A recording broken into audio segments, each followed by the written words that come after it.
Welcome to Vintage Coin-Op Restorations and our latest project. Here we have H.C. Evans, King of the Turf. If you're a coin-op collector, you have probably heard over the years of H.C. Evans.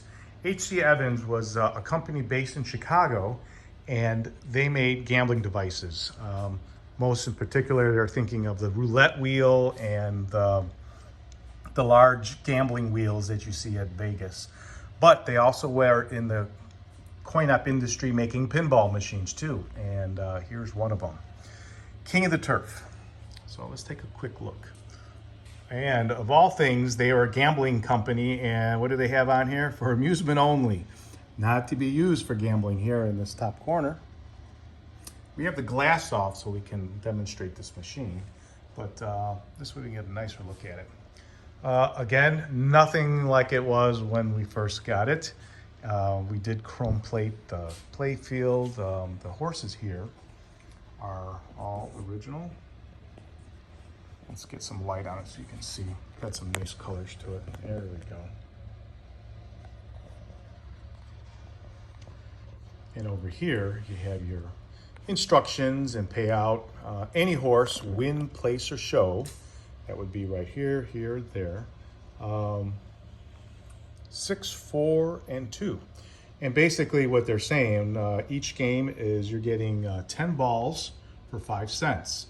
So if you were to win, it's 6 times 5. That's a 30-cent win, which would be pretty major at the time. So what exactly are we doing? Well, in the hopper, you have 10 balls. You call up the ball by using your ball lifter, and you shoot it across the field.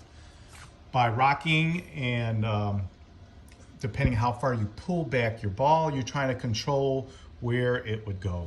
Obviously, number 3 over here, 3 lanes. Number 2, 3 lanes. And when I'm saying that, we're regarding, this all regards to the horses, 1, 2, 3, and 4. And when it says 3 lanes, you'll hear it advance, 1, 2, and 3 lanes. And also, you have your ball plate, and that's where it starts here, 0, and it comes around to 10 balls. So, a lot of fun. The key thing about this is the animation. Any of these games, this early to have this kind of electro animation is extremely rare. In fact, this game is extremely rare. Only know of one other person restored one, and I know of one that's in pieces. And that's about it. So we're really excited about this piece here. We're going to do a sneak peek into the inside as soon as I can find the keys, and we'll have to do that in a second. But let's take a quick walk around the machine. Here you have the front door. In it, you have access to the horse mechanism that you see right on top here. As you come around here, you have your ball lift, your shooter. We come around the side, you have your little horse detail. And in the back also, you have another door. Back here would have been where they would store the dry cells, because, most of these machines were put just about anywhere. Boardwalks could be anywhere, so there wasn't electric at that time to plug anything in. We, however, changed that, and we have it running on a cooled power supply. So as you can see the cord down there, but that's where you have access to it. The legs are very unique too. It's different than most games at this time, were these heavy, clunky legs where they were just perfect squares. And here you can see that the H.C. Evans company, and they're known for decorative items, they stepped it up. And look at the leg here. You don't see things, at that time this ornate. It's a taper in the front. It just adds elegance to it.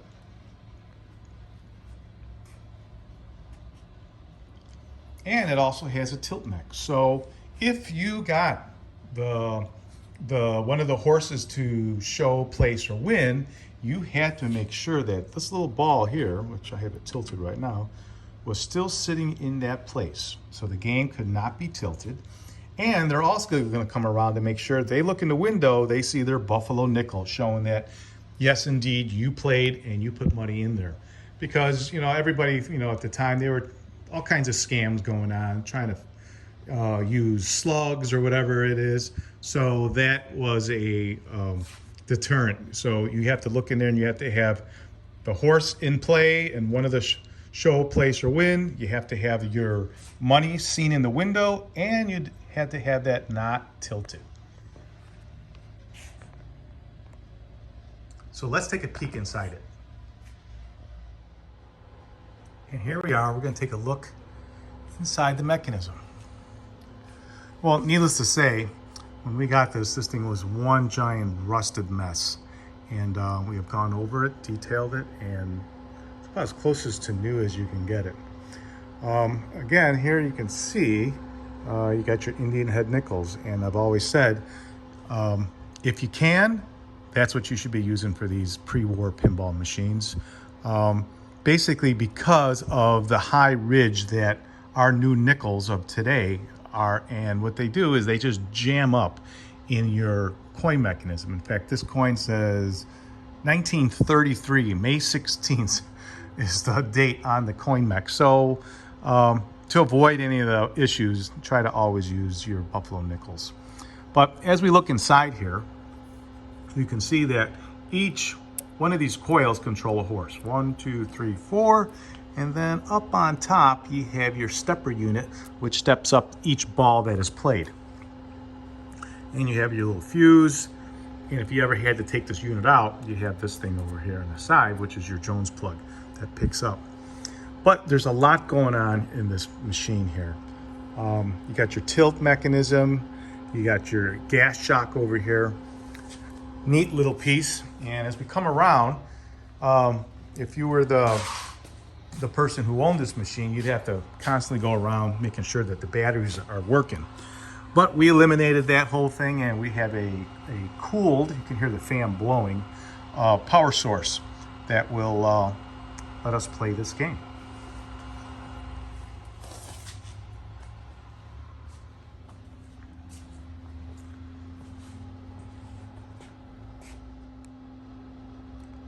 Well, enough talking about this game. Let's actually see it play. I did go ahead and I pulled 10 balls out, and you see them lined up here. So this way we can actually control and show you the advancement of the horses. But I am going to stick your nickel inside, and the instructions say, different than, you know, like pinball machines now, the coin mech pops out really easy. This one you have to actually, you have to do some work, because what you're doing with this, you are pushing this nickel forward. It's allowing you to move forward, and you are resetting a tilt mech, and you are resetting this entire mechanism over here. So there is a little pressure that you need to push in there, and then you need to pull out and let your coin drop. So we're going to do that right now. Okay. You'll see the horses are in your 0 position, and you also will see that our little tick mark over here is in the 0 position. That is balls. Okay, so as you play the game, you will, you know, here we'll do one just for yucks and giggles. We'll just let it roll. So, I didn't see where that fell, but obviously number 1, I think it was right over here. Number 1 horse got 2 lengths, and that's exactly what happened. So I am going to hold this camera here, and we're going to show number 4 horse to go also 2 lengths. And you can also see that it's also advancing the number of balls that we're playing. Let's move the let's move the 3 horse. We'll move the 3 horse over here to 1 length. And then we'll move the 2 horse. Let's find a 2 horse that can go up. Here we go. We'll 2 horse 3 lengths. Put that in there. You hear the clicking sound? It's the coil hitting it 3 times. And what it is underneath the play field, this is all wood. You know, so it's kind of a slow game, but what's happening is the ball is going around and just running over 3 contacts. Okay, so let's keep on going. So we're going to do 4 horse 3 lengths. I'm going to do it again. There you go. Let's do the 3 horse. Let me find 3 horse here. 3 horse 2 lengths. We'll do that one over here. And we are going to do, let's advance our number 1 horse a little bit. Let's find the 3 lanes for the 1 horse, if there is one. Number 1 horse, 3 lanes, there it is. Okay, we're gonna roll it in there. There you have it, do it again. Okay, now, as you can see here, it shows up we're at the 9th ball. We have 1 more ball, and let's let it roll here. Let's put it in the hopper, pull back. Again, you can control how far you want to push it, and I'll grab that ball back, or you can kind of give it a full hit. Let's see where it goes. There you have it. So, needless to say, we did not show, place, or win anything, so it just gobbles up our 5 cents. There you have it. If you have one of these machines for sale or you need one restored, you could reach us at 630-624-7466. And this is Evan's King of the Turf. If you like this video, please subscribe to my channel so you can see all the new machines coming to the warehouse. Thanks for watching.